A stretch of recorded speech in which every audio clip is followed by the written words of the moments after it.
Yeah. Anyway, how's the month going? How's Carnivore month going for you, Goody?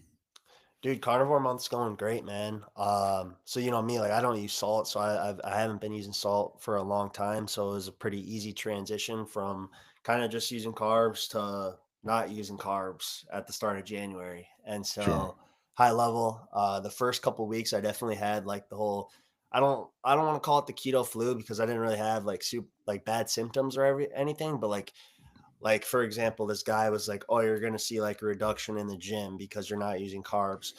Temporarily, that was true. You know, I did, and I knew that was gonna happen. So I took a step back at the gym, slowed down a little bit, and as of probably the last half week or so, the energy is like it's like easily identifiably coming back. So like my energy from like the first couple weeks to now is crazy. So like just to kind of make a couple comparisons, the first couple weeks, you know, I'm doing like 15 minutes on a stair stepper or 20 minutes on a stair stepper. Maybe I'll work out for 15 minutes. This is, you know, I'm working like blue collar job too in the steel toes, and then I'm done. Last week I did a 20-minute stair stepper holding a 15-pound medicine ball, worked out for 30 minutes after that, hit the sauna for 20 minutes, steam room for 10, cold shower. This morning, I hit a 15-mile jog, no water, no food, no salt, no caffeine, no anything. And I felt fine. Like if you gave me $100, I could have ran another 20 miles. And I'm still going to go to the gym and stuff after this call. So like I'm I'm pretty excited because I think a lot of people like their big problem is like that first couple weeks where you're in that fatigue, it kind of prolongs for a lot of people. And so I'm trying to like help prove that, you know, with the right optimization, the right diet, you can actually work through these walls and, you know. Yeah, exactly. I think it's kind of interesting to follow some of the discussions and comments that we have in our space, uh, and there seems to be a huge variance. Maybe it's because most of the people you hear from are the ones who have some issues. Obviously, if you don't have any issues with with making the change, you're probably not going to write your life story about your issues if you don't have any. Yeah. But sometimes, um, with exercise, at least for me, um, it's often, I get the feeling it's often in the head, even more than actually a physiological thing. Yeah. I think if you get the idea, if you're set on the idea that this is going to cost me energy, I'm going to feel weaker, uh, and I'm not going to be able to lift as much or run as far or as fast, then that's definitely going to affect you, and it's probably going to be true. Well, I think there's a little bit of truth to both sides of it because like I have the heart rate sensors on the stair stepper and stuff, right? And so like the first couple weeks, um you know, perceived it's hard, but like my heart rate is also high. So it's like, wow, my heart rate's 160 when this pace it's usually like 140. You know what I mean? So like my heart rate is getting higher on lower Hmm. efforts, which means my body was working harder. And so like that Sure. was the first phase. And then the second phase was like, okay, I'm pretty fatigued, but like looking in hindsight, I'm actually like doing really good on the deadlift. I'm doing really good on the squat. Like my numbers are good, but I'm still in that mental fatigue, like you say. But now I'm getting to a point where it's like, okay, the mental fatigue is kind of leaving, the physical fatigue is leaving. It's all kind of coming together. So, you know, I think up front, you have both physical and mental fatigue. And then the last thing to go is the mental fatigue. But eventually you kind of get to a point where you start to feel good, you start to feel normal, and that's where I'm at right now on day 25. So, Yeah, I'm just laughing because I was just thinking about whether does the mental fatigue ever go away. But anyway, that's more well, I mean, philosophical. I mean, on a philosophical thing, you got to be real about your life, right? So, like, you know, I was in a somewhat toxic relationship. I was working a sales job where I fucking hated my life, and you know, that's all going to contribute to your mental fatigue. So, I had to For take sure. proactive measurements to fix that. And like my job, I love my job so far, but like I'm on my feet almost 8 hours a day in the steel toes, and it's not like super strenuous right now, or it's kind of like a little bit slower in the winter with my industry. But it's I love it. Like there is some truth to like being on your feet, being, mobile all day and that translating to your mental well-being. I don't think it's entirely just the carnivore diet. That's a huge chunk of it, but like, your day to day and everything is super important too. Are you currently retired? No, no, but obviously I don't I don't do manual labor as such. I mean, my manual labor I do in the gym, Right, right. or on the floor when I do my push-ups. But yeah, You don't talk about work very often, so that's the only reason I ask. But yeah, no, I kind of yeah, I try to not to talk about work here on X. The work I do is heavily NDA regulated, so to speak. yeah, It's not. I'm not doing anything which is secret as such. I'm just I'm doing consulting for companies who want to divest divisions or sell themselves or buy something. So M&A consulting, gotcha. but Consultant, nice. because I'm a guy who I like to share everything. So for me, just like with my diet, it's easier if I completely don't talk about it, then I'm definitely not going to say something I shouldn't have said. So Absolutely. You never know same with who's my listening. diet. It's better not to, I can't do cheat anything. If I do, it's it's just going to take over. So I need to make decisions. So Yeah, yeah, so but with the on the topic of like dieting, we're kind of taught like just going back to that conversation of like people kind of not being able to break through the wall. Like one of the things that I kind of get stuck between is like I'm trying to show like I think a lot of people look at me and they say, "Oh, this kid's on an extreme diet. This kid's on a crazy diet." In a way, like I think the way that the carnivore diet was originally designed, it kind of is a little bit crazy in a way. And like I think one of the big issues that people have is like you get your beginners, and for some reason, and you tell me your thoughts on this because I think about this all the time, is like when you have someone that's a beginner, there's like this logic to give them beginner advice that they're not ready for this type of advice. But what I've learned in, the years of probably since 2018, 2019, low carb carnivore fluctuation, what I've learned is like it's not about like the strictness of the diet, it's about the execution of the diet. And I think like well, you can look at something like what I'm doing and you can say, oh, this kid's super strict, but my diet is extremely executable. And I think that's what it dumbs down to. If you're eating carnivore pizza for 4 months straight, it just begs the question of like, what are you looking to get out of this? Because who are the people that are kind of well, running into the problems? yeah, it depends what you put in your carnivore pizza, I suppose.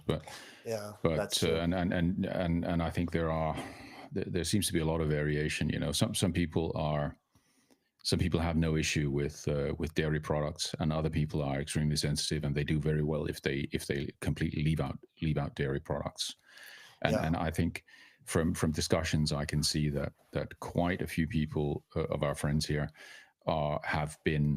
have had very good results when they've gotten stuck when they still want to lose weight Hmm. uh, with cutting out dairy products Well, completely. So maybe for those the carnivore pizzas and loads of cheese, uh, maybe that's not a good idea.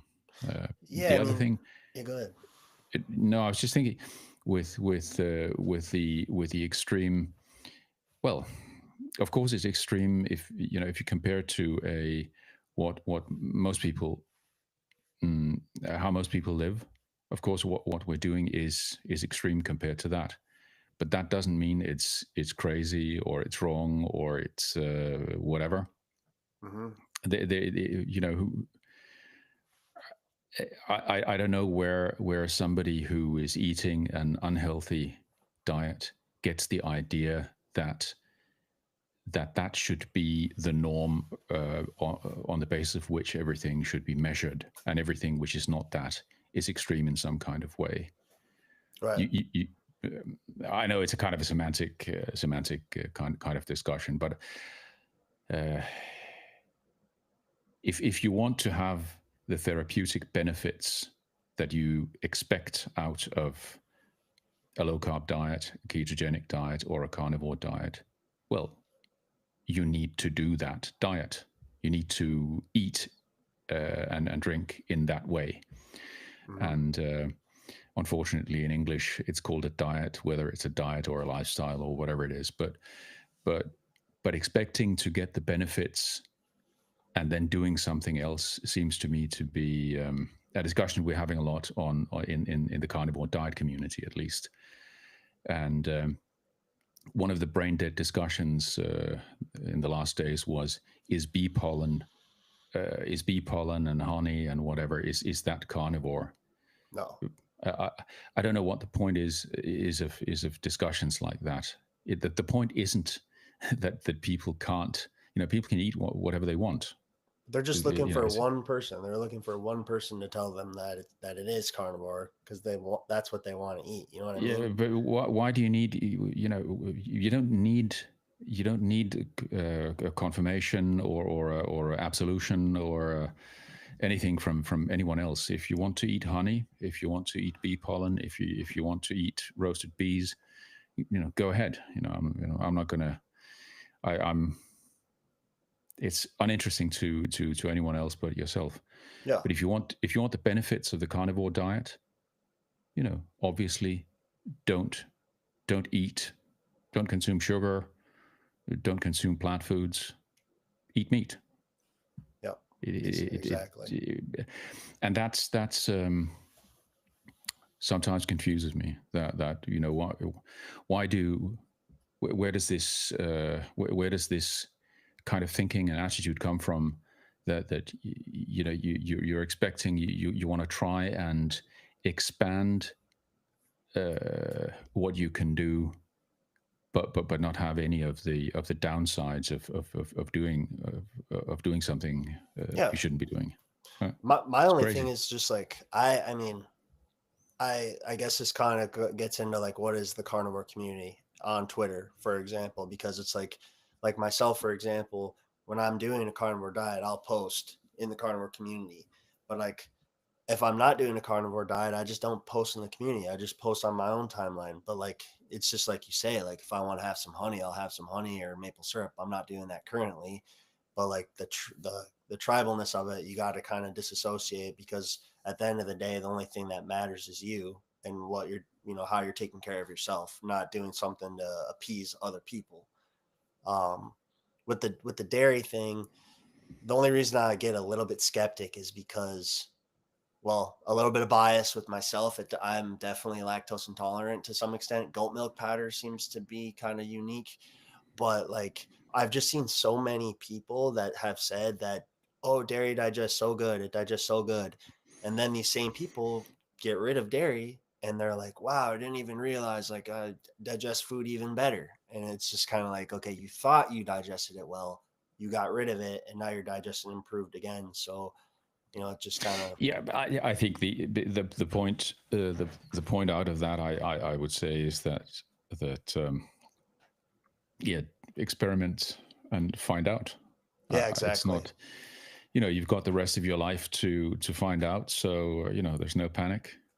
And in I, America, for most there is no panic. You can do your experimentation, yeah, and and and I think, anyway, my approach, and this is just my approach. I like to, uh, when I pull myself together, I like to do it in a way that I can understand what's going on. And what I mean by that is that I think there's value in starting out with simplifying what you eat as much as possible, and that's why the carnivore, the yeah, basic, what I call the basic version of a carnivore diet, why is it so useful? It not only for therapeutic and healing reasons, but also for reasons of you learning how does your body, how does your metabolism actually work? Because you're kind of, if you eat only meat. So no eggs, no dairy, nothing other than muscle meat. So and probably preferably ruminant meat. Let's say for a month, Mhm. you're definitely going to find out when if you then start adding back, let's say eggs, butter, Mhm. cheese, whatever other things which are also considered a part of an animal based or a carnivore diet, and later maybe you add back some plant foods, some cabbage, some fermented cabbage, or whatever you want, maybe even potatoes. uh, then you're going to you're going to learn more effectively what these foods do to you and how well you do on those foods. Right. and Sorry. and and then and then I think there's another thing. At least in my case, I was because I was suffering from IBS-D for probably about 40 years. Uh, I guess I needed to be healed from that first. So I really needed the therapeutic effect of a very restricted way of eating for a good long while. And these days, if I now eat some bread, a potato, or several potatoes, or whatever normal foods, I'm not gonna go back and get an episode, or suddenly get totally messed up. So something has changed fundamentally. I've been healed in some way Yeah. fundamentally in my gut microbiome. And but probably if I were to go back to a standard diet with 60% of my energy intake being various kinds of carbohydrates, mainly grains, probably after a while, I'd go back to watching for the toilet, Yeah. and having trousers I can pull down quickly. Well, that's the thing. I always use ulcerative colitis as an example because that's what I Hmm. had. But like, Yes. to what you're saying, if you have ulcerative colitis, which is a very common IBD disease in a lot of people, that's in your large intestine, and Yes. so like it's inflammation. So Yes. it would be wise to do something like you want to reduce the inflammation, and so if you don't completely reduce that inflammation and then you go back, you keep reverting back, you're just gonna Hmm. it's gonna keep happening. So you got to completely get rid of that. And one thing that doctors don't really discuss is just how the body works in terms of digestion. When Well, food gets to your stomach, it turns to chyme, goes to the small intestine, and then to the large. You want to just limit that. I think if you know, I'm I'm not sure there is a. I'm not sure a doctor is the one who can help you. In most cases, it's not a doctor who can help you to make these kinds of decisions, because Right. most of them they just don't know. Right. They don't know about nutrition and these things, and they're in a system which is geared towards something completely different, which is treatment of symptoms, Exactly. not root cause healing. And I'm not. This is not a criticism of doctors. I mean, I'm sure there are doctors that can be criticized as well. But that's not the point. You got to understand what they're But I there to think do. there are if you're the type of person who is incapable of taking responsibility for your own actions, and you need a doctor to tell you what to do, there are doctors who are knowledgeable about these kinds of things. And in especially in the US, you have it seems to me you have more doctors and that are more available. And the, the the one that comes to mind right now is Dr. Tro. Because he and his colleagues, they have a setup where I think they can serve people in all 50 states. So if somebody's listening, and you want a doctor who knows about these things, go have a look at Dr. Tro. You can find him here on X, and probably other platforms as well. Yeah. Uh, there are others, and I'm not non-recommending other doctors. There are probably plenty of others as well, but Sean he's the first Baker one that too. comes to mind. Yeah, Baker's got Yeah, his as well. Sean Baker is obviously a good one for carnivore. He's probably the most famous carnivore with his company called Rivero, and they have. I'm just not as familiar with his offering. Yeah, me Um, either.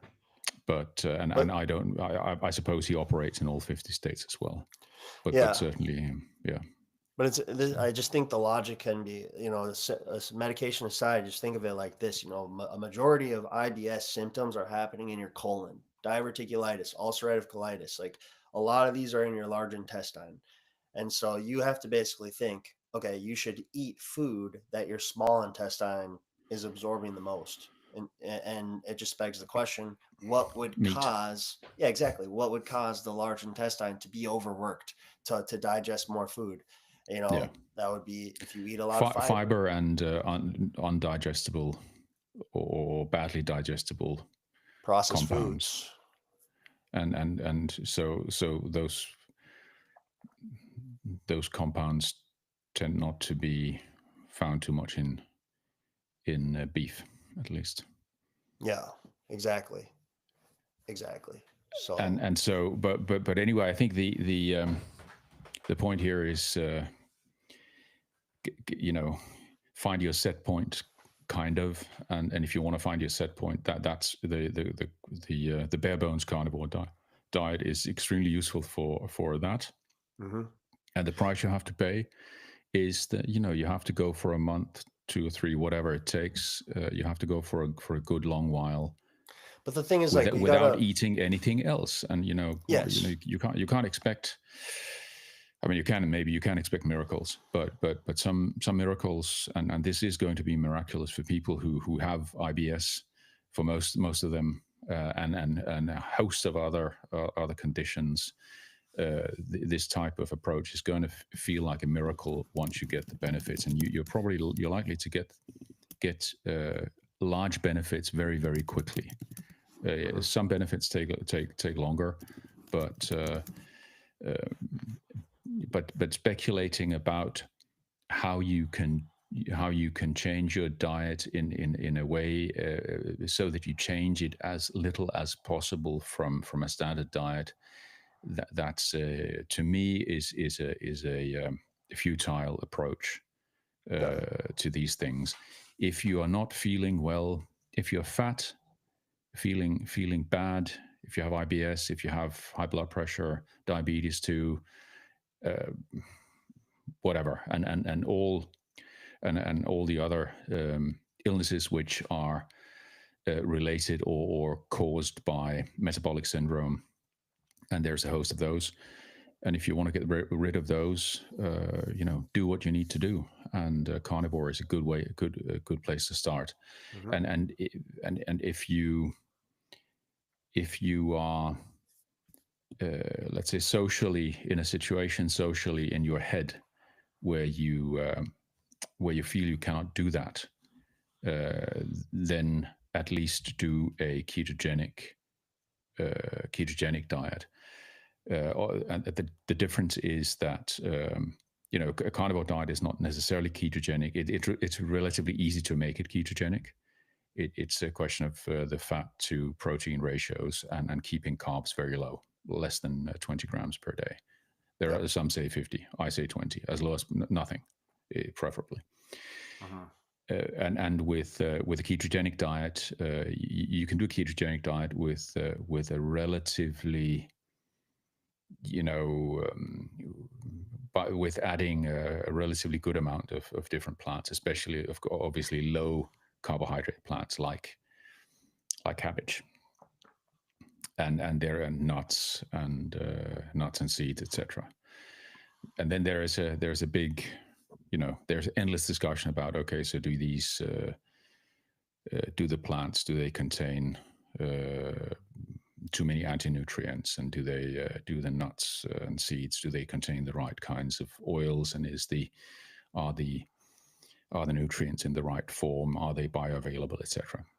It's Mhm. all very interesting.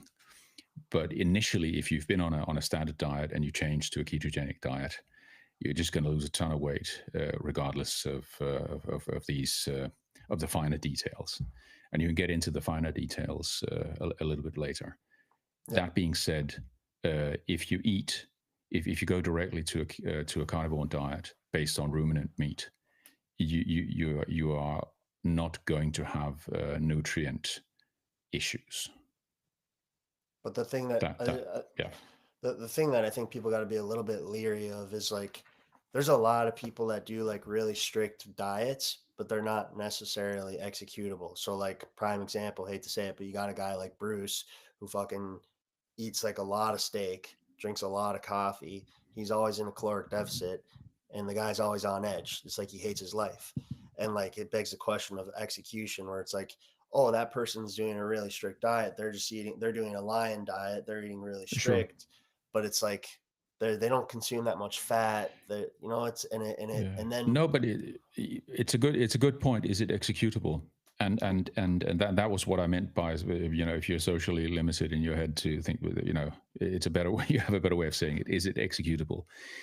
If for whatever reason, eating only beef is not, if you simply for whatever reason cannot do it, my suggestion is try a ketogenic diet and go. There is. Go look for keto recipes on dietdoctor.com, the website dietdoctor.com. Fantastic website for ketogenic recipes. They have substitute recipes for all kinds of things, including desserts and everything. So it's rather easy to have a very what appears to be a very varied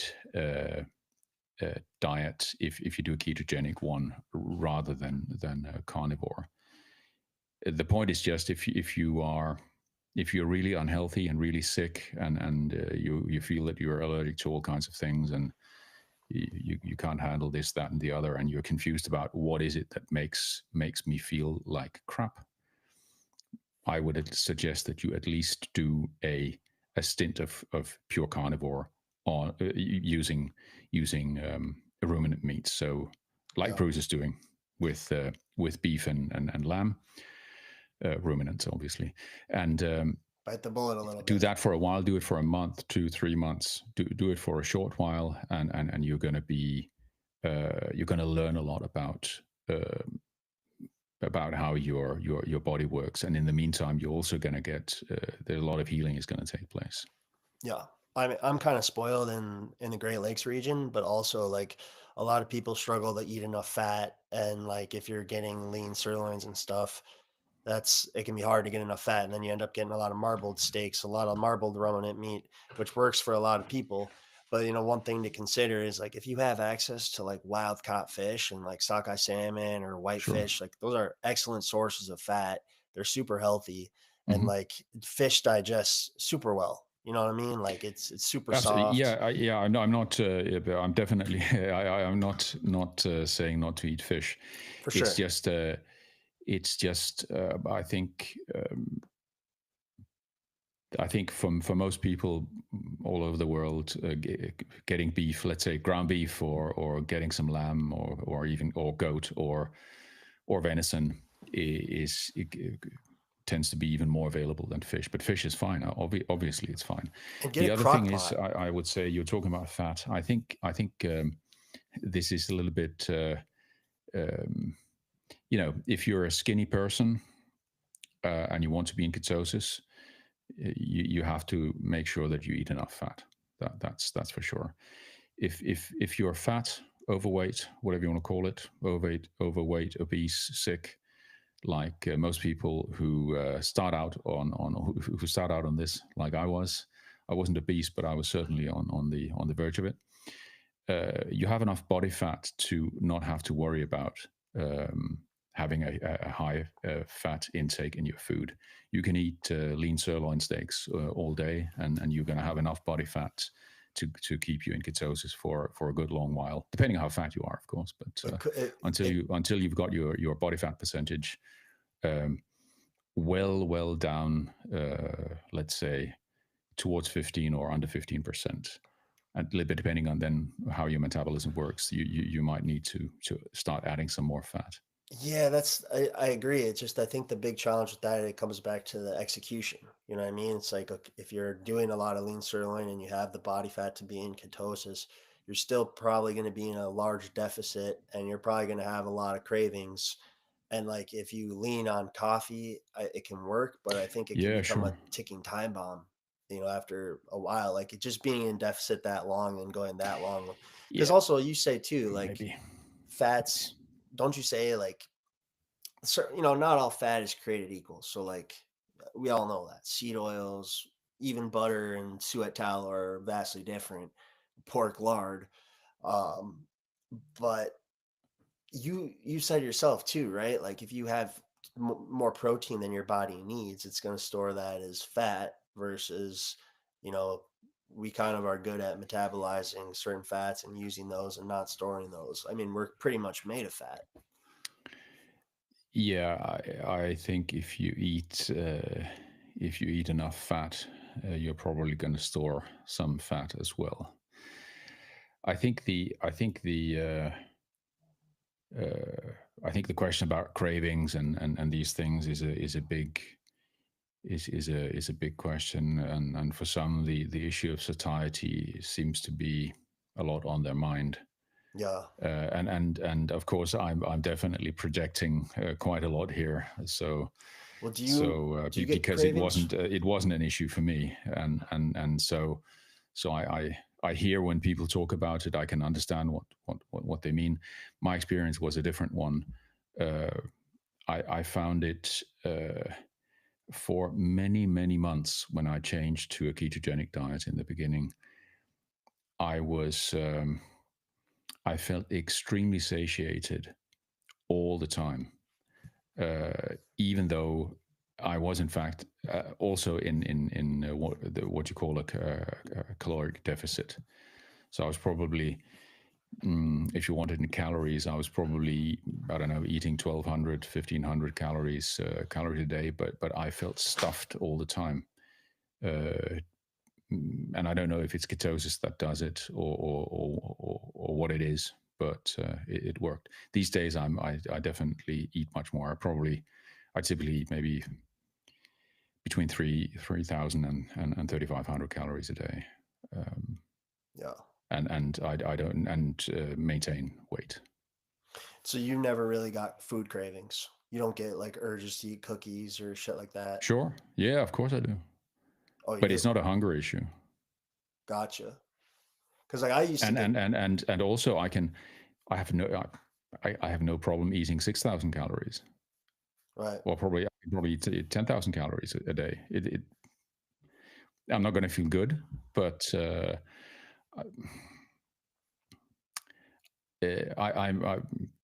not a person for whom satiety is not doesn't seem to be a signal to me to stop eating if I just feel like eating. Yeah. I How kind often of do need to think. you? I need to think about it actively, and I think my luck, in a way, my luck was that I'm not a I'm kind of a hard gainer, so it does take quite a lot of work for me to get fat. But Oh, you're one of those guys, eh? yeah, and unfortunately, the same with building muscle. It's also quite a slow process. But Interesting. So how often yeah, do you have a cheat meal? How often do you eat a cookie or, you know, a bag of chips or like some not hardly ever. hardly ever. Yeah, I had a glass of mulled or a cup of mulled wine for Christmas, and a Man, glass of white wine, and I felt like crap. I feel like sometimes with the wine and alcohol, like I'll get hung over like the same day. Like, Oh yeah, I had a hangover within 2 3 hours. It was not nice. yeah, yeah. But for me, like I used to yo-yo a lot. I used to have cravings. I used to do like really strict diet, and then I would have my moments of eating out. I used to go out and have like the social temptations and this and that, and like uh I feel like I've kind of like figured it out, and like for myself, like I know this is what a lot of people don't like to hear, but like when I stopped using salt, like my cravings went down tenfold. And I always use this analogy, like go make a bowl of popcorn with some tallow and salt. You'll be able to eat 2, 3 bowls of the popcorn. Go make a bowl of popcorn with just tallow.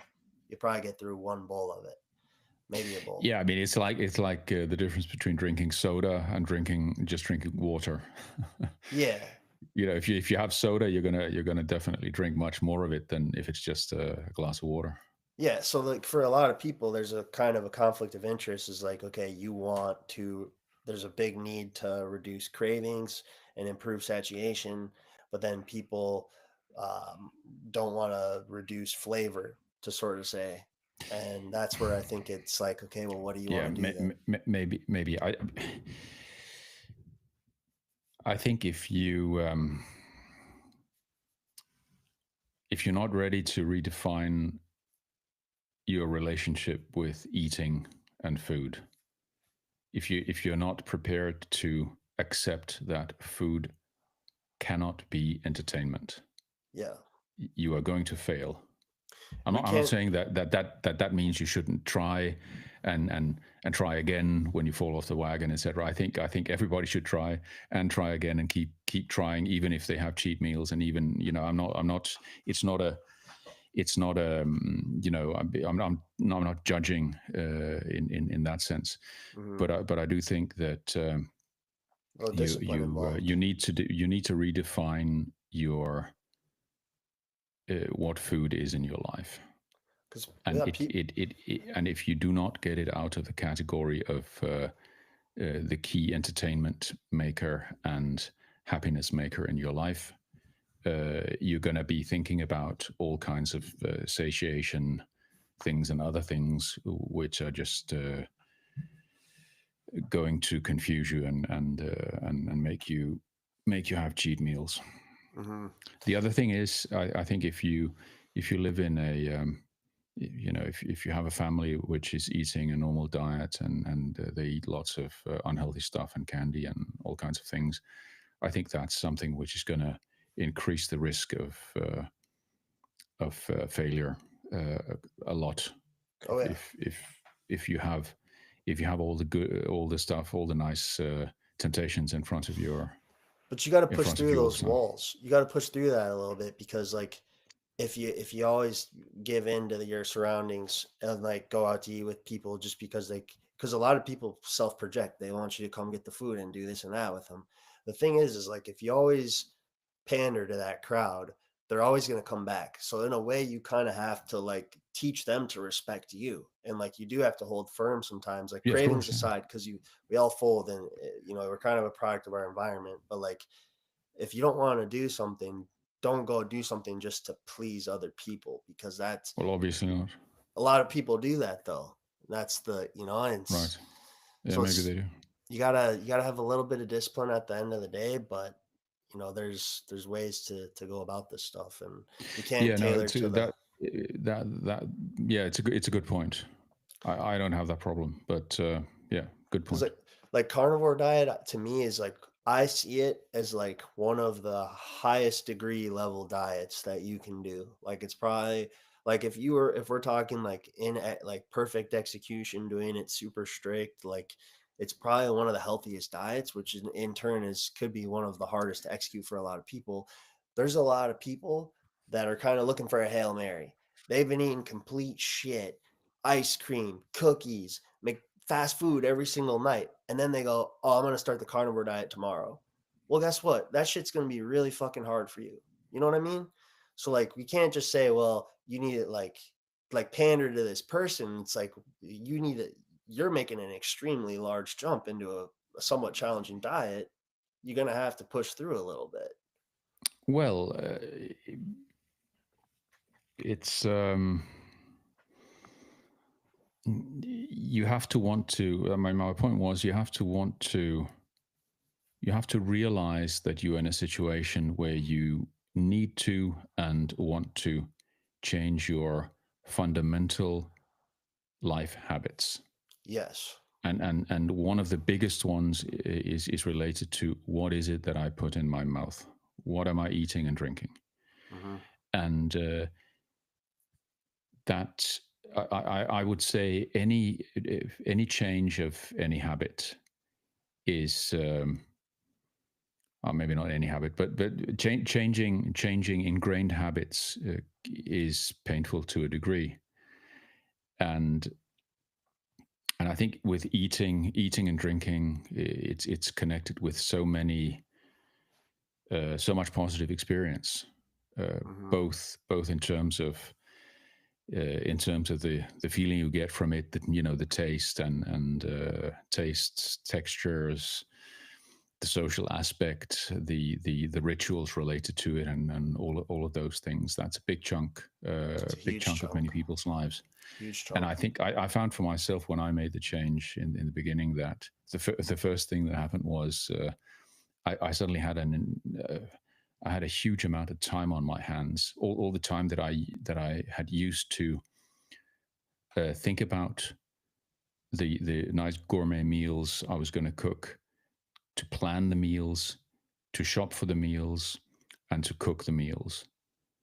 Um, when I suddenly went to cooking just a steak and a couple of eggs or three, there isn't a whole lot of planning and a whole lot of time you need to spend on that. So you suddenly have a huge amount of time on your hands. So I think one of the things I'd recommend is if you don't have some good hobbies, make sure you have some activities that you can put in those time slots that you spent on all the overeating and overindulgence.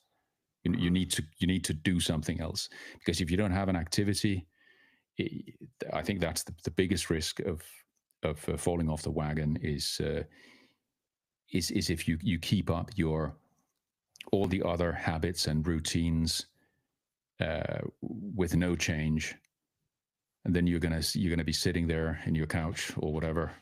And you're going to be thinking about the food. You're going to be thinking about the potato chips in your cupboard or in the shop, Hmm. and that's going to be very difficult. Yeah. I'm also sounding like a big stickler with like the strictness. If you're starting at square one, and like I said, like if you're doing all this fast food and junk food, if that's what your diet is, and then you're going to carnivore, like a lot of people want to go at a really steep trajectory when it's kind of like, think of it more gradual. Think of it like a stock market. As long as you're headed in the right direction, if you have the patience, you can get the results. And so that's where Yeah, something like cheese can come into play. potentially. I think there are. Depends on the I think extremity of the I think there's a situation. huge difference in different people. Yeah. I can say for people who have my type of personality, uh, there is no way in hell a gradual approach is ever going to work. Hmm. It is simply doomed to fail. You Right. either do it or you don't do it. You get on the pot and shit or not.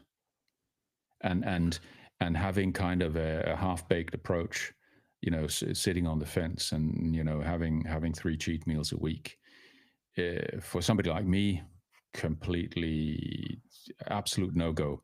Well, I wouldn't do For other cheat people, meal. they're much better. They maybe need the gradual approach, and it's a way for them to ease into it. But I think there is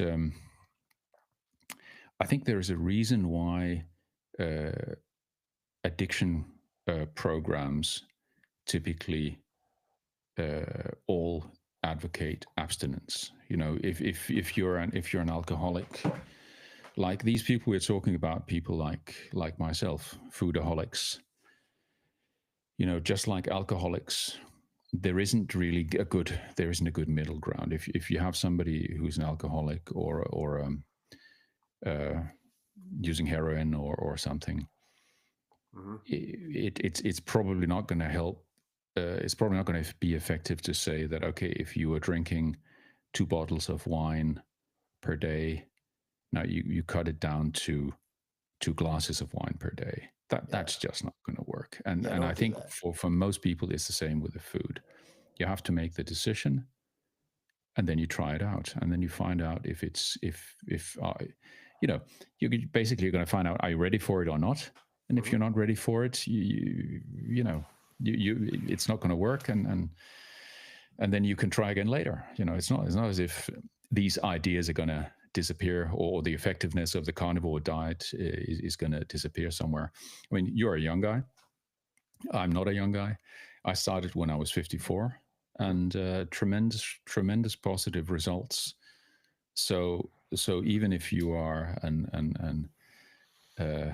middle-aged person or an older person, there's time to try it out and to give it a go, to fail, to try again.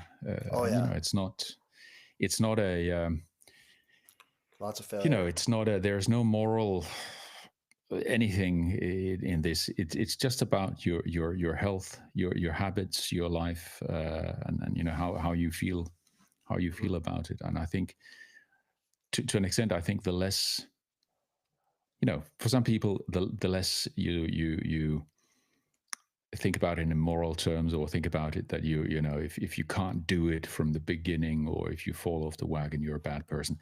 If you're a person who is thinking like that, maybe you should not apply this kind of thinking to this, but take it a little bit more easy. I know that for many people, a negative motivation is very effective, but but it can also be something that keeps you from trying, because you don't want to fail. Mhm. So and remember, if you the most effective way to learn new things is to do it, fail a little bit, keep doing it, and you're going to learn it more effectively than if you never fail. Yeah, for sure. And I agree with you 100%. Like abstinence, I don't really believe in cheat days. So when I say like a cheat meal, it's like, let's say like the goal is to get to like a strict executable carnivore diet, but let's like maybe start out with, the BBBE, beef, bacon, butter, eggs, Yeah, sure. No, chicken, I get what you mean. fish. Yeah. Yeah, and then then as you get more comfortable, focus on the fatty food. So like, fuck it, ribeye, chuck roast, pork, whatever, dark meat, and then gradually it's like, okay, I'm gonna get rid of the pork. I'm gonna replace that with more fish, or like just keep one step at a time. You don't need to necessarily do it all at one point, but I think working in the right direction will yield good benefits. Yeah, I think for the vast majority of people will will have uh, enormous health benefits simply by reducing their carbohydrate intake to less than 20 grams per day. 20 grams is not a lot, by the way, but Yeah, that's a really low amount. that's what's that would be my the summary of my advice for anyone who's starting.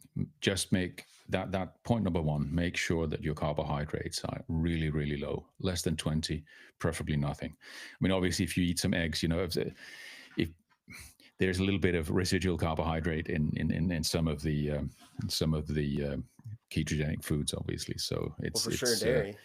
it doesn't have to be zero, but getting it as close to zero as possible, and preferably under 20 grams, is what works for most, and it's very very effective for the vast majority of people. And I think then the question, whether do you want to do it carnivore, or do you want to have a couple of, do you want to have a couple of nuts and a little bit of cabbage with your food, and whatever, make it a ketogenic meat, primarily meat based ketogenic, with a few added plants, or not.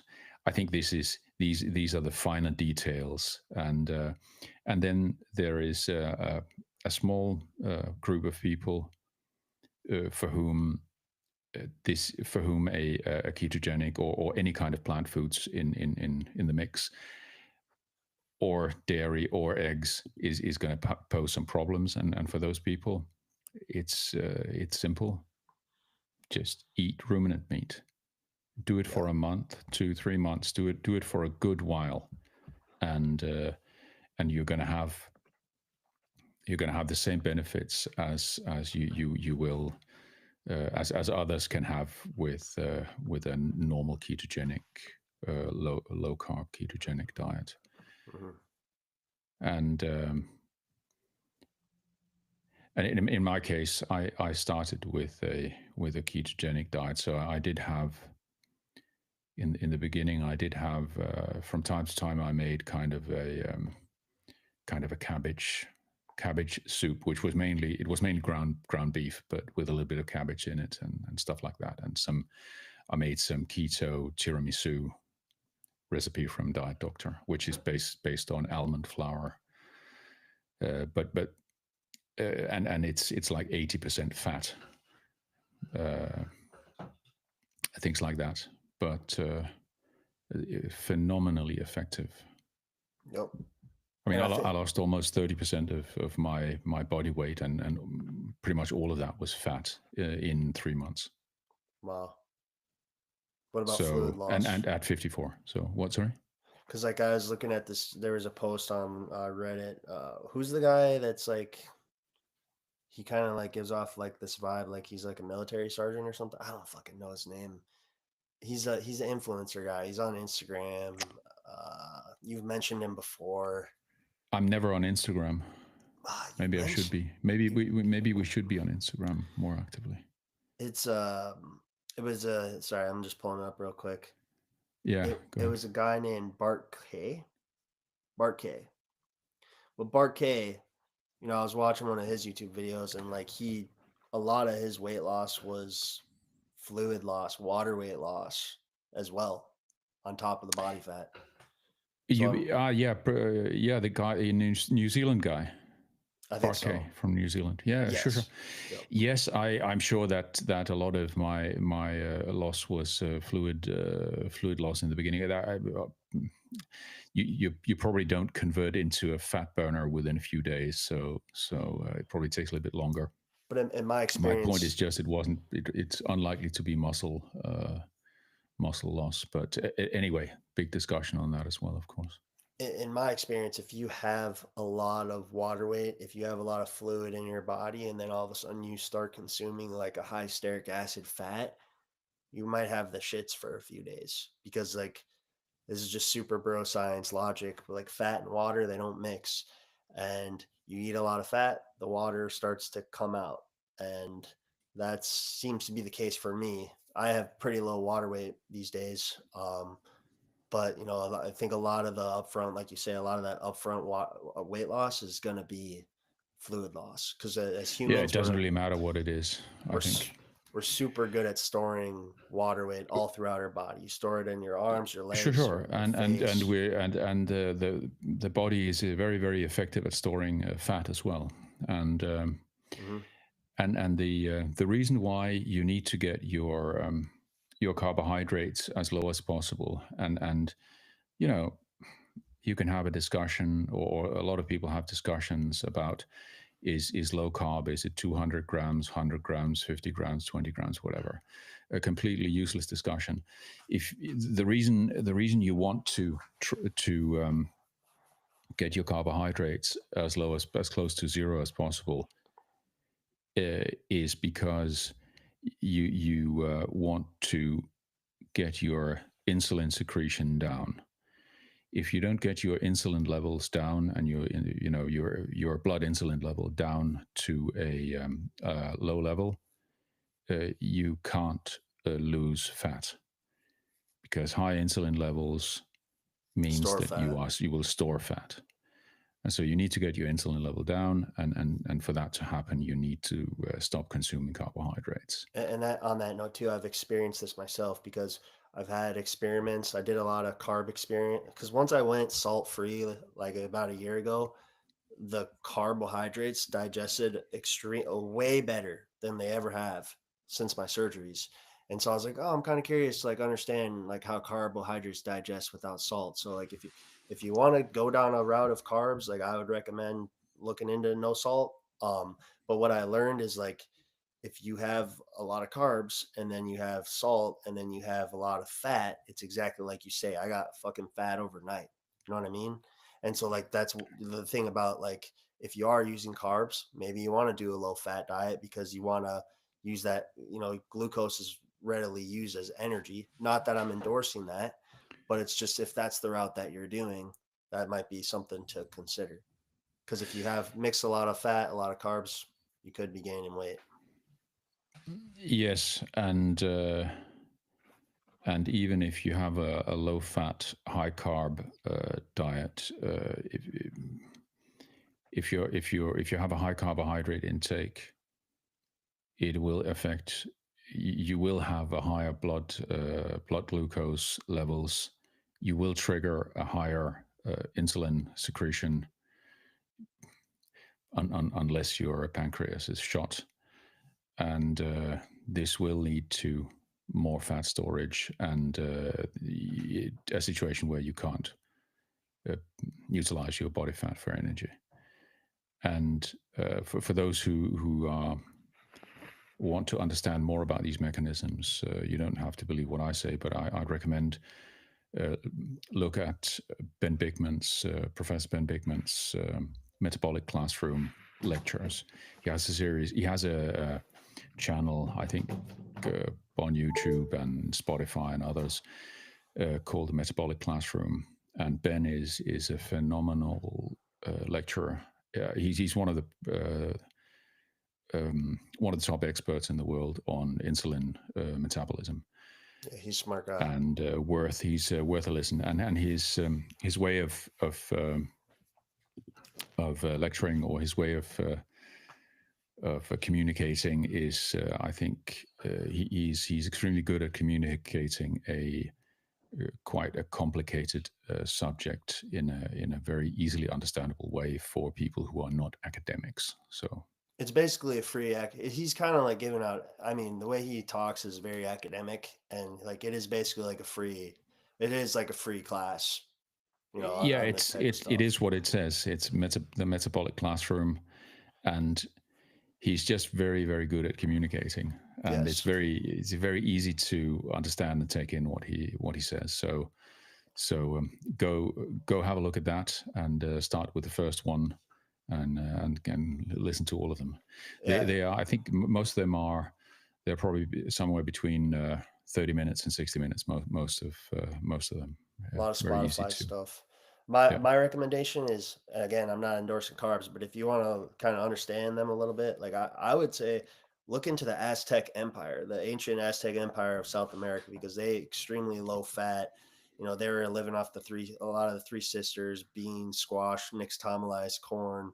Like they didn't have amounts of obesity back then, and so it's, if you want to just like kind of see like a historical perspective, kind of read into that a little bit. But yeah, I mean, I like I said, I did a lot of carb experimentation last summer, and where am I right now? I'm on a carnivore diet, day 25.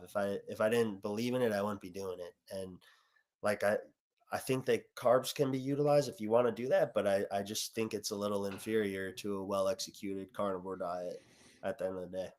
yeah. I think the carbohydrates. Of course there are people who are not fat, and who don't have metabolic syndrome, diabetes 2, or any of the other problems, and they don't need to worry about carbohydrates or insulin levels because of that. Hmm. But of course, there's a large number of other reasons why it's an extremely bad idea to eat uh, grains, There's a lot more sugar. variables involved. Well, yeah, it's just unhealthy, and of course, it's if it's the only thing you got, if it's the if it's the difference uh, between dying and surviving, of course, yeah, you can. We have the advantage as human beings that we can utilize. We're a multi-fuel kind of animal. We can utilize these sources of energy and nutrition to an extent. Hmm. And yeah, it's we of course we will do that if there is no other option. But if you have the option, stay away from grains and sugar. Yeah. It's not good for you. And the older you get, the the more effective, and then the clearer it becomes to you. So with the Aztec, back to your thing, you do have to do this stuff in like a very well executed way. And like you look at the Aztec, the majority of what they ate is maize, corn. A lot of people say, "Oh, well, corn's not good for you," right? Well, they were putting all their corn through a process called nixtamalization, where you put the kernels in a alkaline solution, and what it does is it actually breaks down the whole of the corn, and it brings out more of the nutrients, more of the B vitamins. It makes it a lot more easily digested. So these guys were taking, big steps just to simply take, their rock hard corn and make it easily digested. So like in the modern day, like, food, you could get food from Africa, you get food from India, you could get sweet corn. There's, the variance of carbs that aren't necessarily good for you is just super high. And like that's where I think people can start to go wrong. And yeah, I mean, if God wanted a potato to be high in sodium, he would have made potatoes high in sodium. He didn't do that. So yeah. Yeah, I mean, if you have to eat potatoes without adding fat and salt, it's going to regulate itself to be Not a as very low flavorful. consumption of potato. Exactly. It's a very, very boring tasting tasting thing if Exactly. you don't add stuff to it. Unlike meat, which tastes great. Exactly. It tastes great even raw. It And does. I mean, I eat. I don't eat an enormous amount of raw meat, but I do eat a fair bit of the meat I eat raw. Actually, I think it tastes. Some meat cuts taste better raw than cooked, but that's just me. I agree. And And I'm it talking about digests beef. better. I don't eat raw pork or raw chicken, but yeah, beef. Yeah, me too. I kind of started to experiment a little. It's funny because I used to see like posts of people eating raw meat, and I'd be like, "Oh my god, that guy's fucking crazy." But then, Yeah, one day I was like, "Okay, fuck it, I'm gonna try it out." Digestion was so good, like it's it perfect. went down extremely well. I wouldn't do ground beef raw personally in America unless you're making your own with the sirloin or something. There might be regional differences, and I think with the raw ground beef that we call it beef tartare over here. Hmm. I think Is it lean? if I wasn't buying it here, I would definitely and also often when I buy it here, I pick out the piece of meat and watch when they grind it. Oh yeah. Or you can grind it at home as well if you want to, and because otherwise, in in other countries where I don't know what the supply chain looks like, and I don't know what's inside it, it's it can be iffy. Yeah, so I posted in the carnivore community like a week ago that like if for some reason like ground beef that I've been having has just been kind of like running through me a little bit, and I kind of Mm. was spending some days trying to problem solve it. And what I think it is like I think it's just like what people are saying, like you have a very fatty food thing, and it's got a lot of water as well. And Mhm. like for me, it seems like if I mix lots of water, lots of fat, it kind of tends to have consequences at times. Yeah, so it has to be less water in it. Maybe it's Yep, better.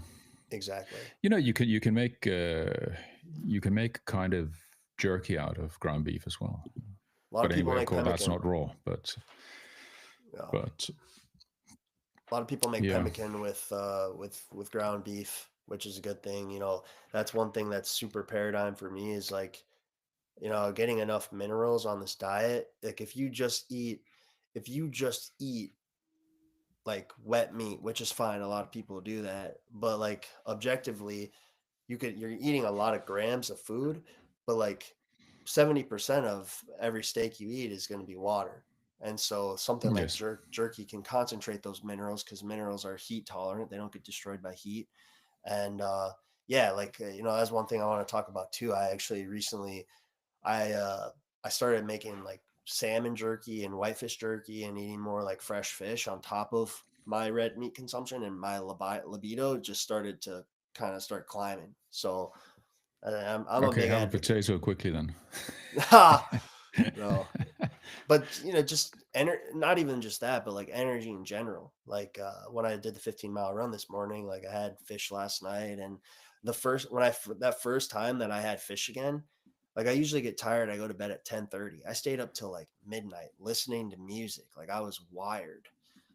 and I mean, Good I just got stuff. Great Lakes privilege. Like I got good fish in the area, but Yeah, yeah, but yeah, it, I had a period. It's a long time since I made jerky, but I had a period where I did a lot of beef jerky, and anyway, what happens for me is then I take a 2 pound cut of something and turn it into beef jerky, and that's the 2 pounds turns into, I don't know, less than half a pound yeah, of meat, and then I yep. eat it, and then I just I feel great, no problem.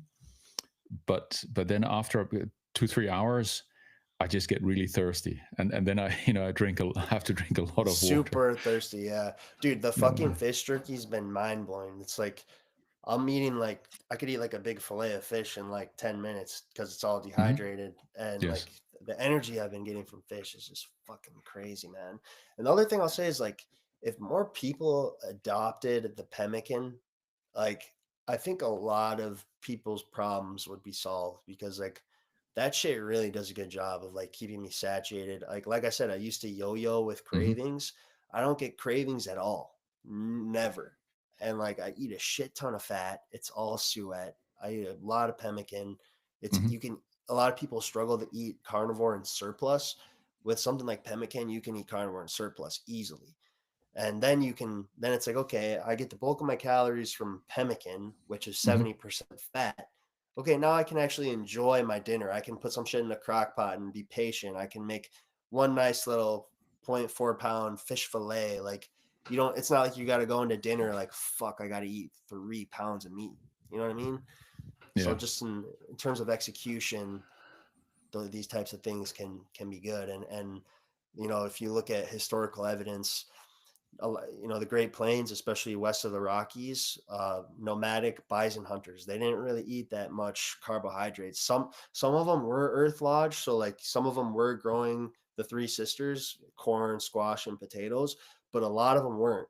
And like those people were eating a fuck ton of pemmican and a fuck ton of jerky. And so, I mean, if you look at the jerky's like a caveman concept. Like everyone was doing that shit. The concept comes from the Americas, but like you have it in Mongolia where they used to dry meat and bring it on long excursions, and you concentrate those minerals. Like it's true, like when you do carnivore diet, you're going to be fat adapted. You're going to use your fat for energy, but you still do get energy from minerals, and being able to eat enough minerals is another thing to consider on this type of diet. Yeah, I think with the with minerals and certain vitamins. I mean, there's from time to time there tends to be a discussion about, what do you get enough, what about vitamin C, and what about this and that, whatever. Yeah, I think I think that's the big one. I think first of all, I'm not a purist by any means, so I have nothing against supplementing, and I do. I think if you're in a situation where that's the opportune thing to do, then just have a vitamin pill. What's the big deal? I do think that the multivitamin products are usually too low in everything, and then maybe they don't necessarily contain the type of vitamins and minerals that you may need. And I think that it kind of brings me back to one of my favorite topics or favorite kind of approaches is I think to me the pragmatic approach to find out what's going on is to get a genetic profiling done. So get a DNA test, a gene test done of yourself to find out what what potential mutations and versions of what genes do you have, and what does that mean in terms of your ability to absorb certain vitamins and minerals, and where do you what risks might you have, ApoE4, Alzheimer risk, um, MTHFR mutation. What kind of, there are two mutations you can have of that, which means that your methylation process is uh, works in a way that you need to, you probably have benefits of supplementing with a methylated vitamin B9 and B12 and things like that. You get tested, you find out whether do you have a tendency to high iron levels or low iron levels, do you have a genetic predisposition for other syndromes and stuff, and then you can find out uh, exactly what you need. Mhm. And this might, and the easiest way to do it, and the most practical way to do it, might be a combination of eating a carnivore or ketogenic, or eating like some form of low carb diet, combined with a specific with specific supplements. Do you think And also like there's any relevance to like assimilating to like the geographical location that you're currently in?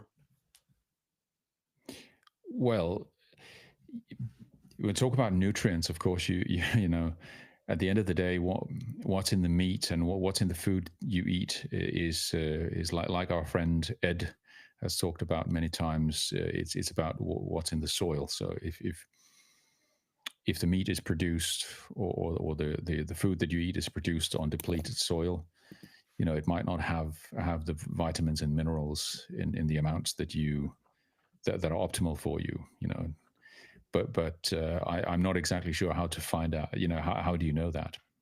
Well, it's just kind of Maybe it's like, not so easy to know, but I think the general advice is that, you know, get grass fed, pasture raised food. You know, make sure that you're, if you can, get the pastured the foods which are based on pastured animals. yeah, I actually, so I work in water treatment and I've been talking to my boss. He's been in this for decades. And like he's been telling me, like, water intensive crops are just absolutely destroying our natural water resources with like tilling, tiling.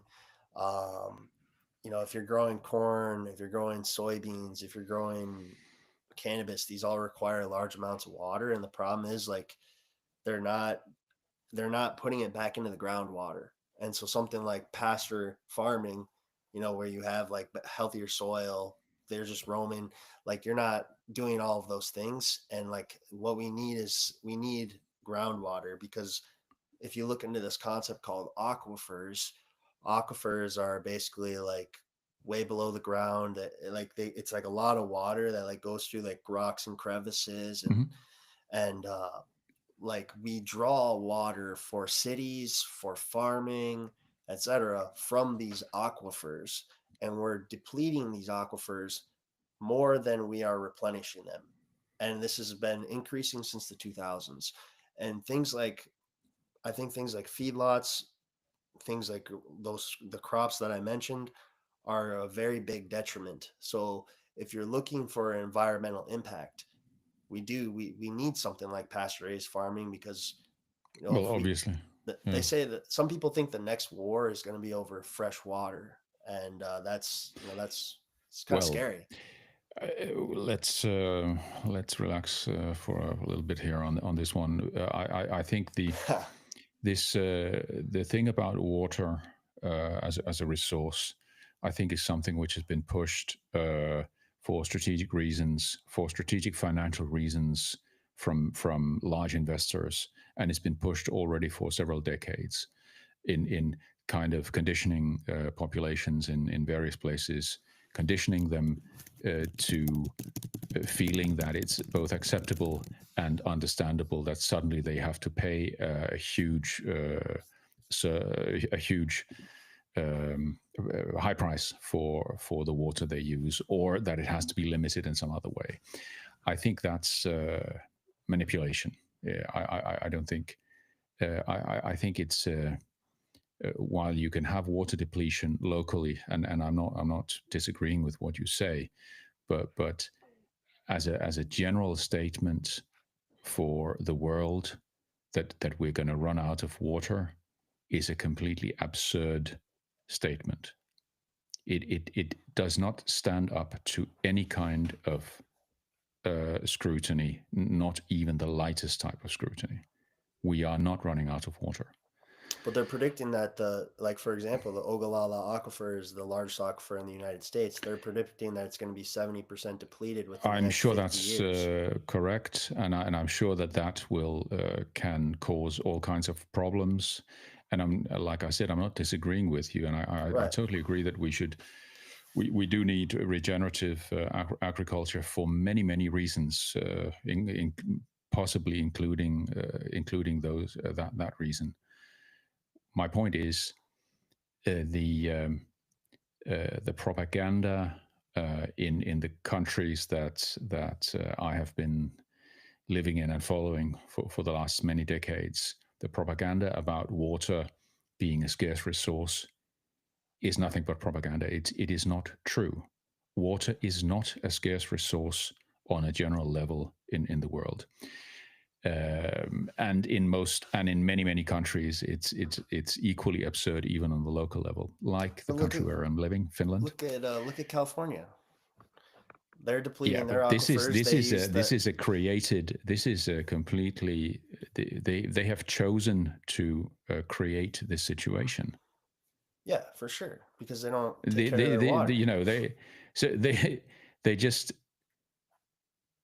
they let the water go into the Pacific rather than go into California. Yeah, that's a problem. That has nothing to do with regenerative agriculture or the lack thereof.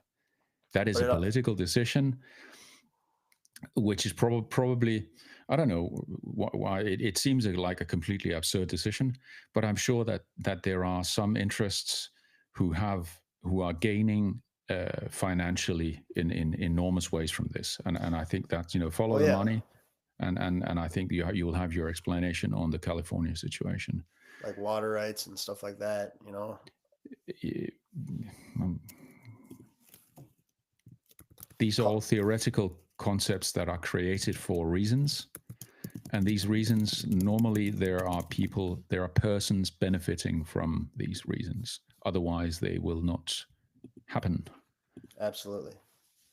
And and I think it's interesting here in my current home country of Finland. There is the same talk about water. Water is a scarce resource. I mean, for fuck's sake, people, you can't walk. You can't walk 3 miles without stepping into a lake or the sea. Don't come and don't even start with the fucking water.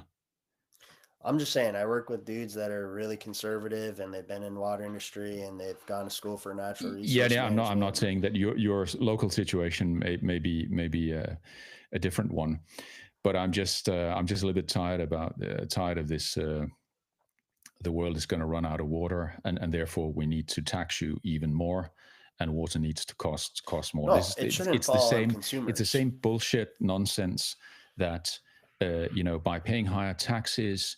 This will help reduce the carbon dioxide emissions. I mean, good grief, people! Well, like one, Who are the fucking idiots who believed in this shit? right. Just completely It's ridiculous. it I, shouldn't and fall I'm, on I'm not consumers. and saying that I'm not saying one way or another whether we should or should not try to reduce carbon dioxide emissions or whether we should or should not try to limit our usage of water. That's a separate discussion. Yeah, no. But the argumentation which is normally used is based on lies. It's yeah, it shouldn't fall on the consumer, but back to the water intensive crops like soybeans and shit. Like we don't need more of that stuff. They're literally using it to make jet fuel. You know what I mean? Like it's not the I don't think it's our problem. It's just like they need to create incentives for farmers to like, you know, maybe like to help them improve water situations because I exactly like you say, I don't think they're really creating incentives and it's not a consumer problem; it's a corporation problem. That Yeah, I think the issue with and I think that probably goes for the California water situation as well. I mean, there are some large financial interests, call them corporations or call them whatever you want, but there are some interests which are large and well organized, and they have the ability to get to influence the political decision making related to these things, and the typical regenerative farmer does not have the political influence or the clout to influence anything. That's what my boss said. He said the egg industry is way too fucking strong, and they won't even hear it. Yeah, they and and that goes for many other industries as well. That's the So problem in America is lobbyism is just it's not just America. everywhere, In right? America, at least it's rather open. You know, at least in the U.S., we you know we can probably even go online and find out the names of named lobbyists for various interest groups. No? Yeah, they don't give a shit. Try doing that in Europe. That's It's all spooky. secret. It's all done. Most of it is done in an intransparent way over here. Yeah, that's not good. But it's pretty clear that it's exactly the same thing that's happening. Yeah. But of course, there's a much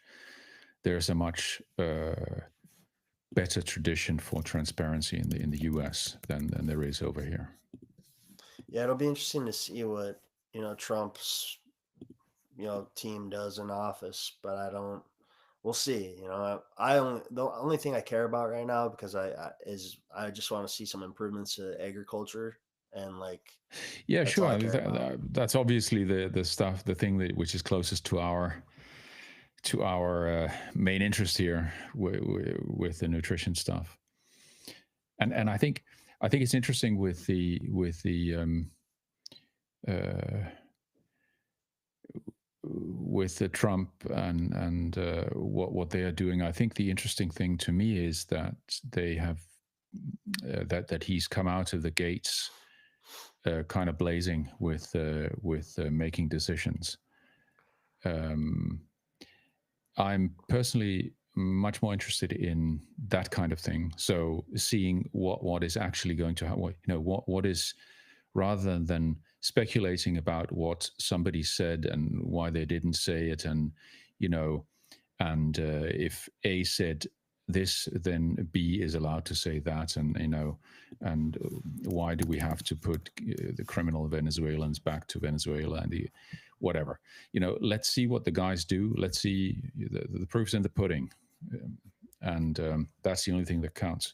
And all of our very entertaining speculation about who's a bad person and who's a good person and why not, and did they do what they promised, it's all completely irrelevant and uninteresting at the end of the day. Did you see? The What only did you thing that is see? interesting is what are they actually What they do? doing, and what are they actually achieving. Well, did you see? Did you see Meathead's tweet that the new USDA chief of staff is a seed oil lobbyist? Yeah. Yes, I saw that. That's that was a good laugh. She served as the And president and CEO of the National Oilseed Processors Association and Institute of Shortening and Edible Oils.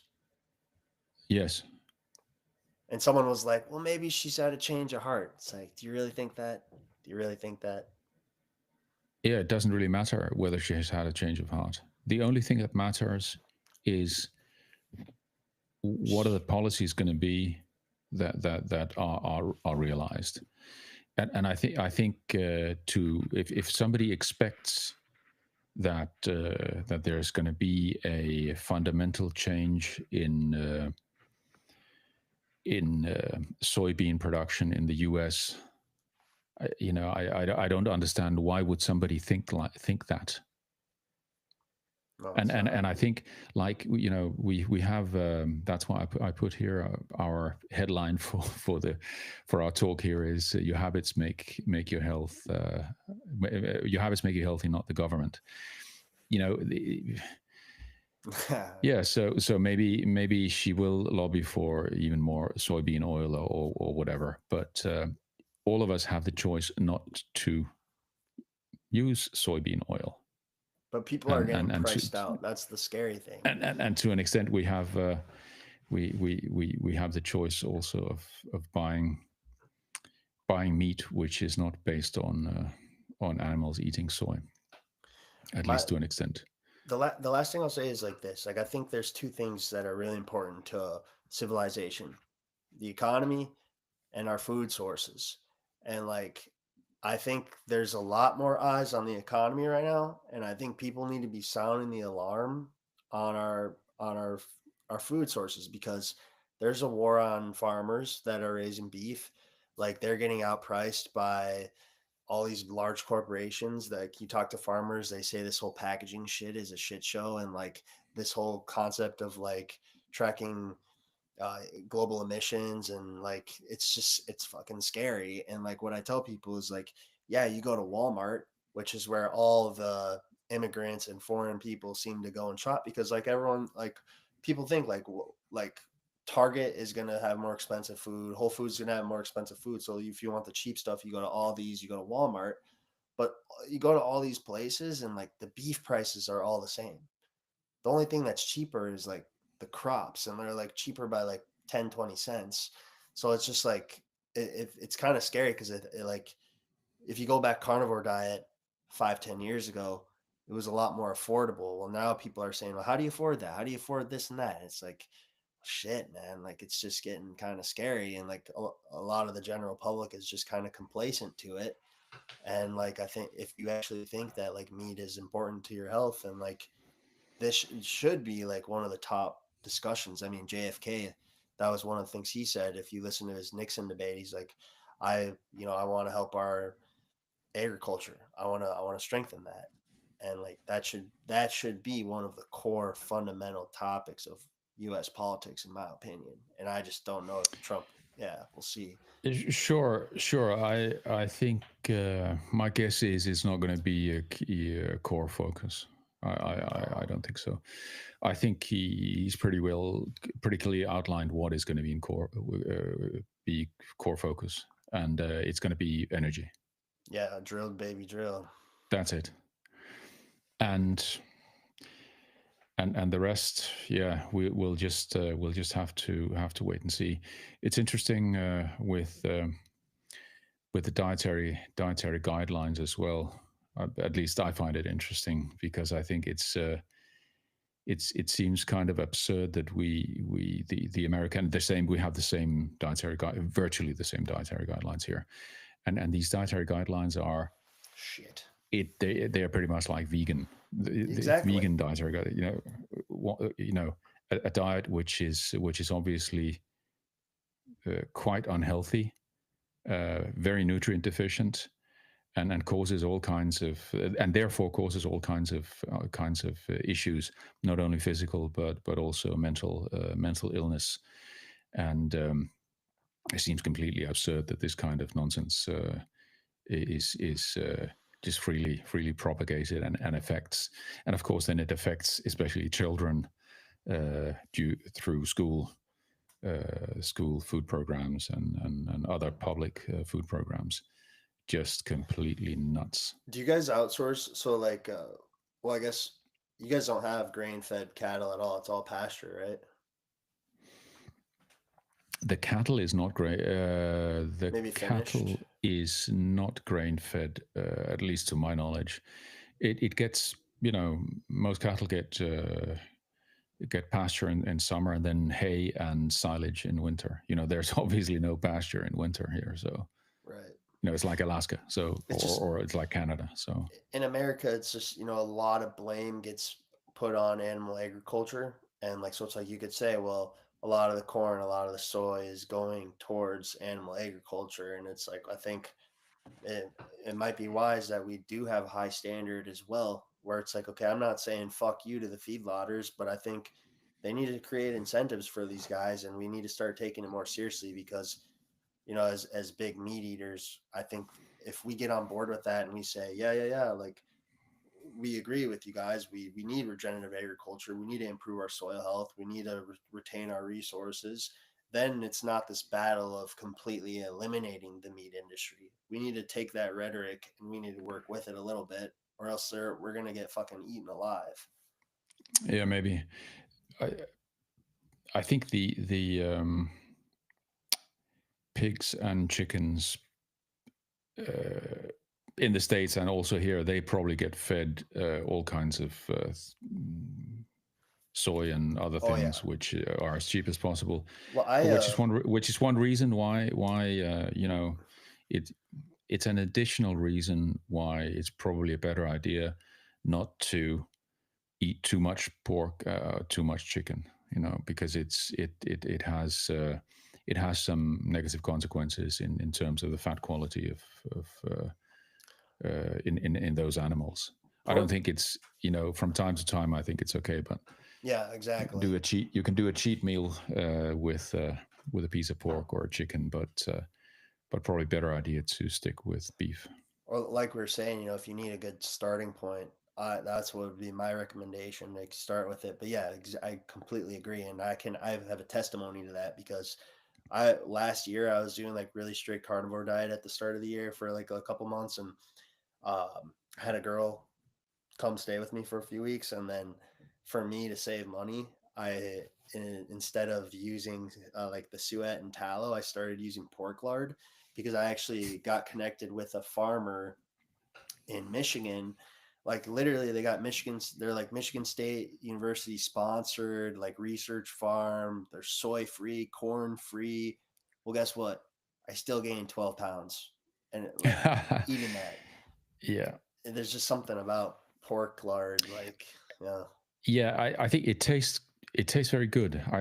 It's very tasty, but I think for me at least, when I've had some periods where I had a little bit more pork. I had pork maybe several days. Because I buy a big chunk, so I have it several days in a row, Mm-hmm. and with my because I do a almost clean carnivore. I also noticed that when I do several days in a row of pork, I don't really I don't feel 100%. Yeah, Unlike if I eat only if I just eat beef, it exactly. just burns clean. I don't know how to I would express it that way. So it burns cleaner, and it just works better with my metabolism. And if you're Even gonna though do pork, I'm from Denmark, which is probably the largest pork meat producer in the world per capita. But fuck, that's a beta trait. yeah, No, I'm just kidding. If you eat pork, maybe just stick with the pork loins, pork shoulder blade. Don't go heavy with like pork belly all the time. You know what I mean? Um, yeah, the leaner cuts exactly. Then there's another thing. There was a piece of research. It was an old piece of research. I don't know if I can find it. I'll add it somewhere. But it was they done some kind of, I don't know why they did this kind of testing, but it was about your kind of how does your blood clotting, how does consumption of different meats affect your blood clotting.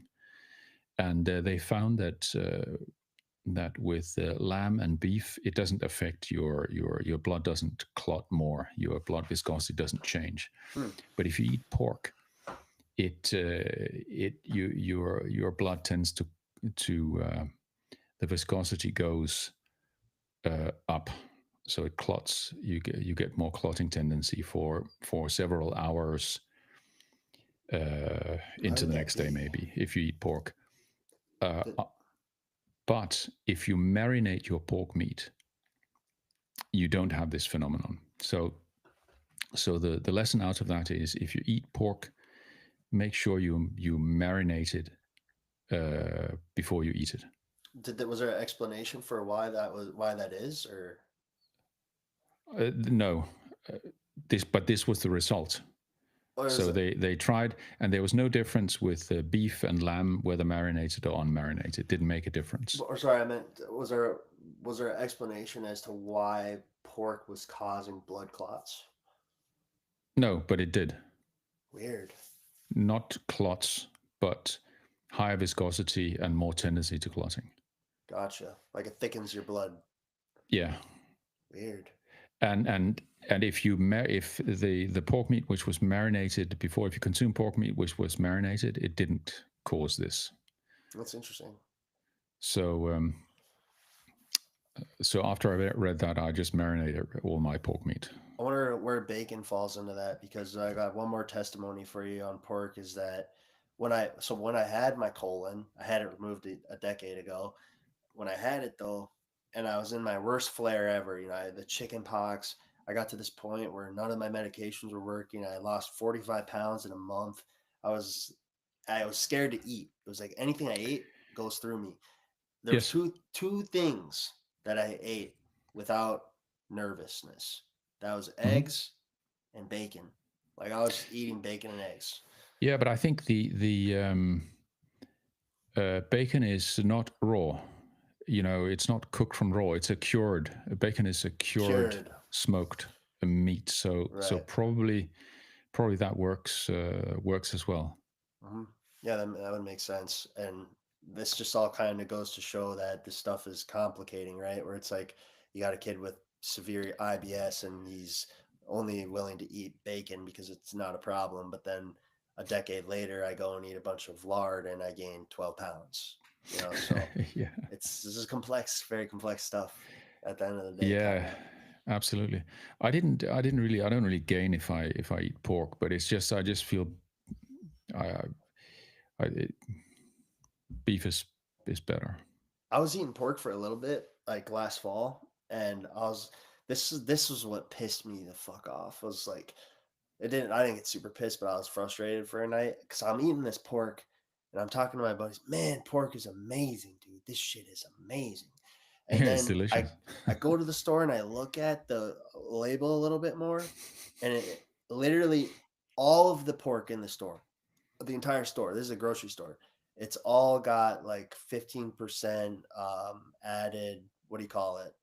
Like it wasn't pure pork. Like they inject it with the shit, so it's got Yes, they like. do. Yeah, they do. Yeah, you have to read the labels. Always read the labels. And So I was like, oh, that's why it's so freaking good. That makes so much. So then I went to Whole Foods and then I bought like a plain old pork and cooked that up. And I'm like, nope, yeah, it's I different. I did. I think back in probably in 2020, I bought a. I was wondering, wow, that looks like a pork tenderloin, which it wasn't, but Right. it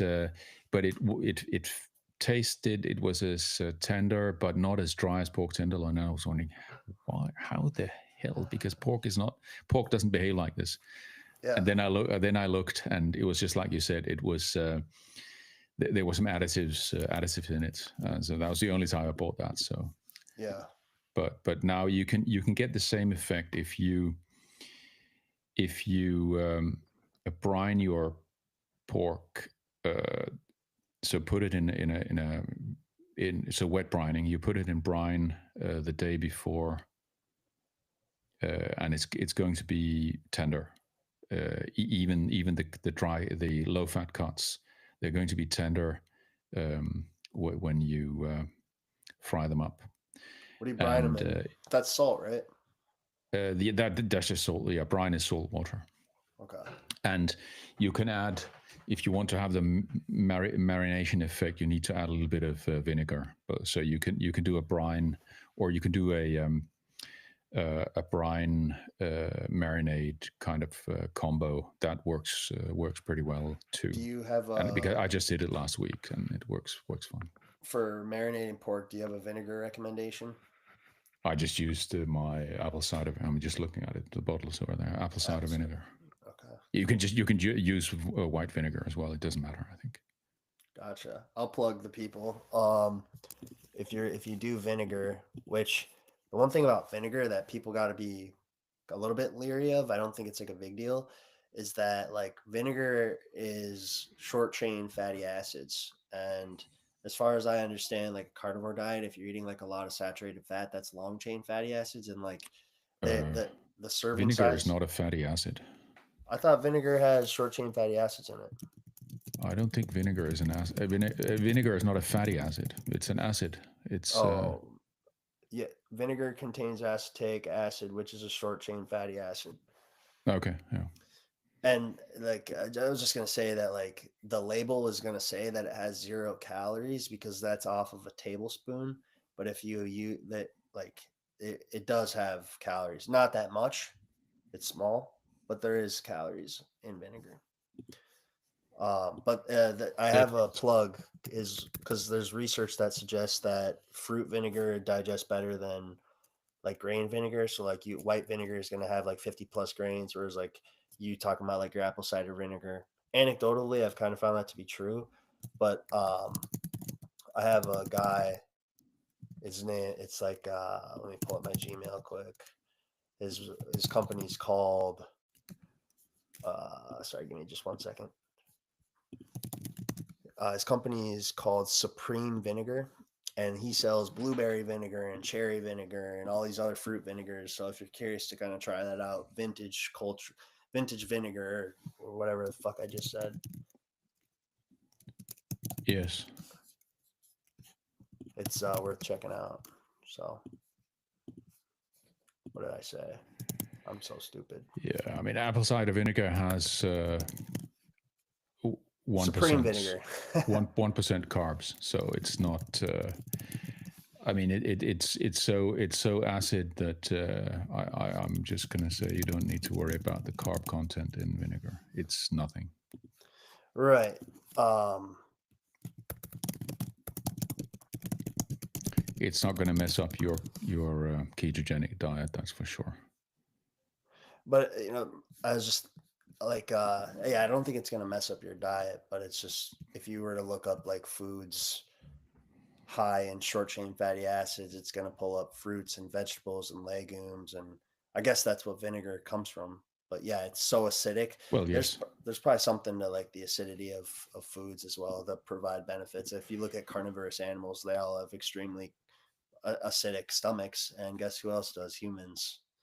So Yeah, humans are, you know, it's more acidic than dog. that's interesting.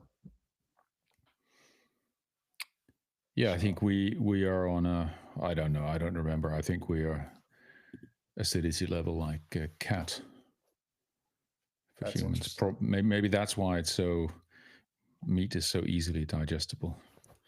Yeah, I learned a lot with Probably. the cat. Like what they that was kind of fun, good times. I'm gonna get a cat when I move out. So uh, Yeah, we've got a few vegans here, two bunnies. oh yeah, there you go. Keep you honest a little bit.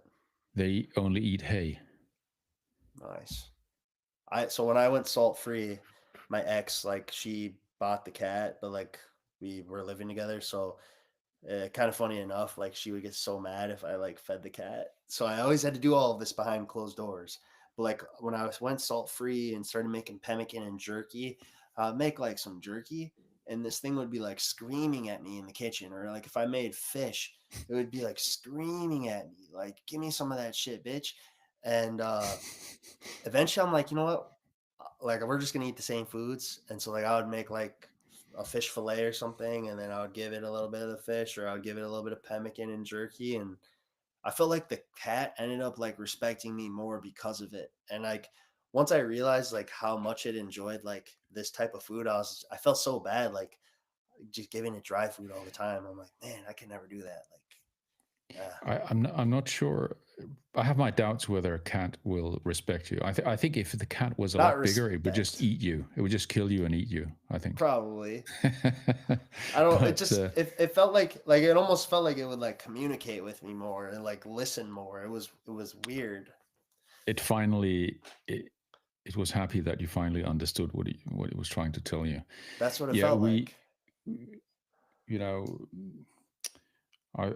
we've been feeding the dog the same food I eat now for many weeks now because he had a lot of problems, stomach problems, but That's fucking awesome. yeah, now he's feeling much better. Yeah, He's there's no a lot of people are big on that. I mean, there's probably a whole industry for that shit. So well, he just I eat he just eats what I eat, that's how it should be. and yeah, simple as that.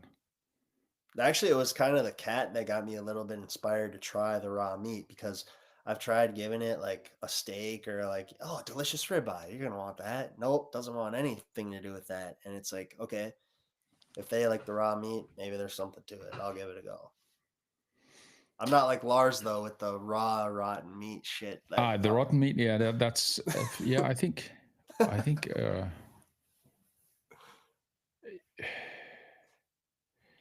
yeah, I think I have a bit of a maybe I probably have some preconceived well, negative ideas about that. I saw, I have to I, say, s- but I saw a post on because I'm in a community on Facebook called Métis Food Community. So there's like a like Métis population. You can look into them. There's a lot of sure. hunters though. There's a lot of hunters, Hmm.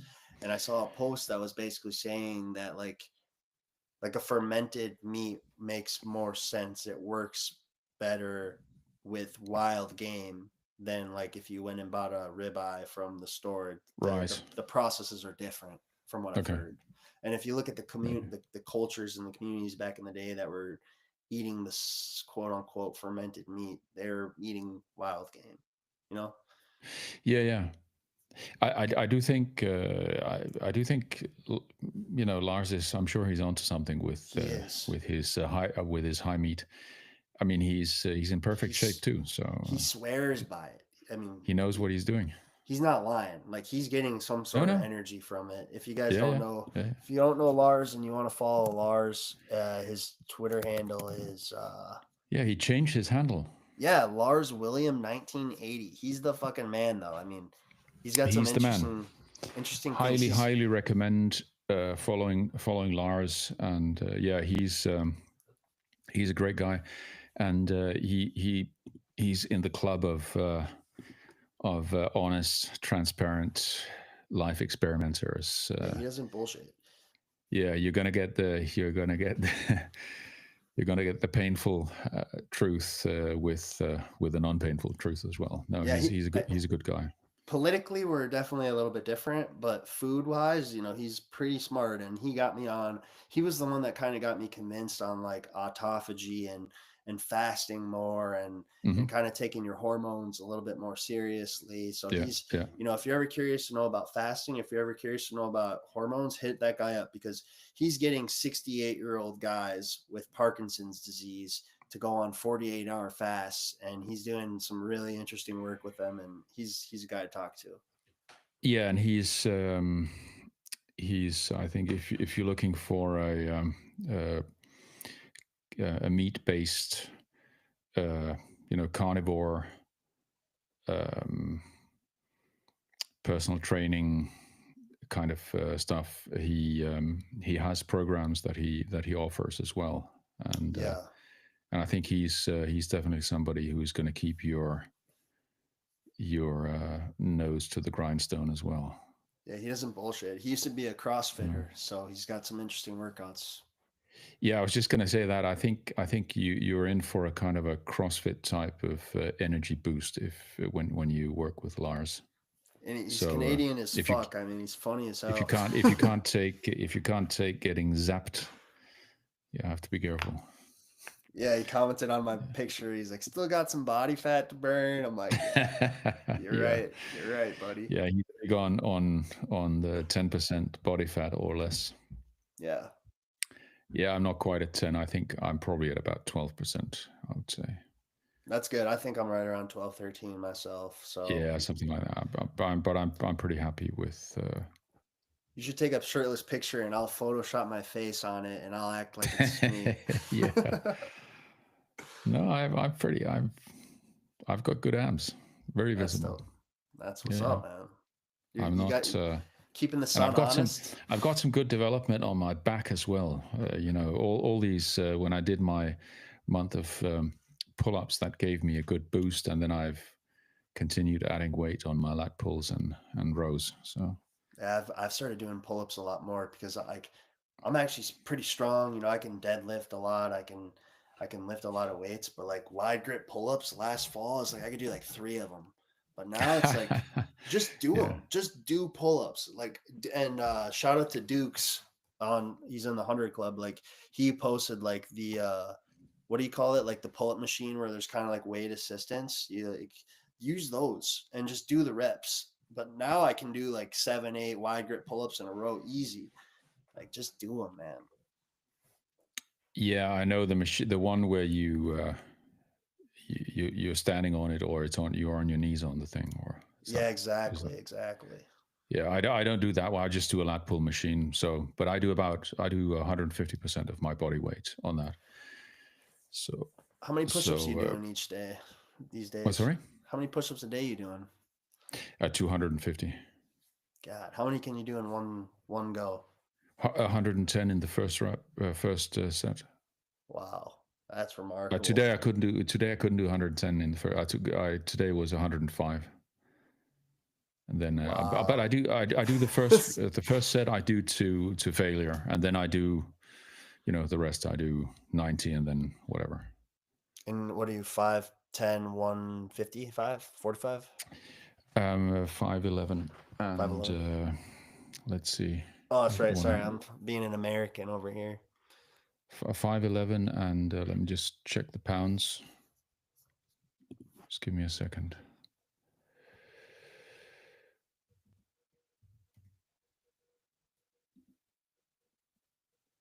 £154. That's good physique. 5'11", 154, 155. I'm gonna start calling you Khabib. Yeah, yeah, it's yeah. I have the that's kind of the type of physique is if I get 10% or below, I'm I look a little bit like the MMA guys. Yeah, so Yeah, I'm not a huge guy. So someone on when I was getting roasted on my because I posted a physique update and some steroid guy quoted me and all of his little steroid buddies were roasting me in the comments and trying yeah, to I get a saw good that. chuckle. Someone said, um, "I look like Christian Bale from." What is it? He said, "I look like The Christian Bale from mechanic, Machinist." Yeah, the I machinist. Yeah, no, I I'm not the looked him mechanic. up and I was like, "Wow, dude, wow, you got me." Nice roast. Yeah, I'm good. 185 pounds. I'm not a twig by any means, for Yeah, the record. you don't look like the machinist. Definitely not. I laughed. I got a good chuckle out of that, though. I was kind of, when I started back in when I did my initial weight loss, I kind of looked like the machinist. Uh, the summer of 2020, I Yeah. looked a little bit like the machinist, and I got some feedback here at home that this is you're too skinny. Maybe he looked at my pinned tweet because I guess like my pinned tweet, I Yeah. fucking kind of do look like Christian Bale and the Machinist. But yeah, that's funny. What the Yeah, fuck were maybe. you doing? Last question, and we can wrap it up. But what were you doing that got you to that point? No, I was just I was I was doing my 12, 1,500 calories a day. I was feeling full, and I was just getting leaner and leaner. That's it. I didn't I And then and when I then started exercising, my appetite went up, and I started putting on some muscle. So Dope. yeah, but I was pretty summer 2020, I was pretty ripped, The funny veins because popping everywhere, and but skinny as hell. I was down to, let me tell you, in pounds. most people got fat in 2020. Yeah, but my minimum weight was 136 pounds. Wow. So that's Yeah, 20, 20 pounds, yeah, bro. so I went from about almost 200 pounds to 136 pounds, and then back to 100, now it's 154. That's good. You ever thought about bulking? Not, I think it's emotionally too hard.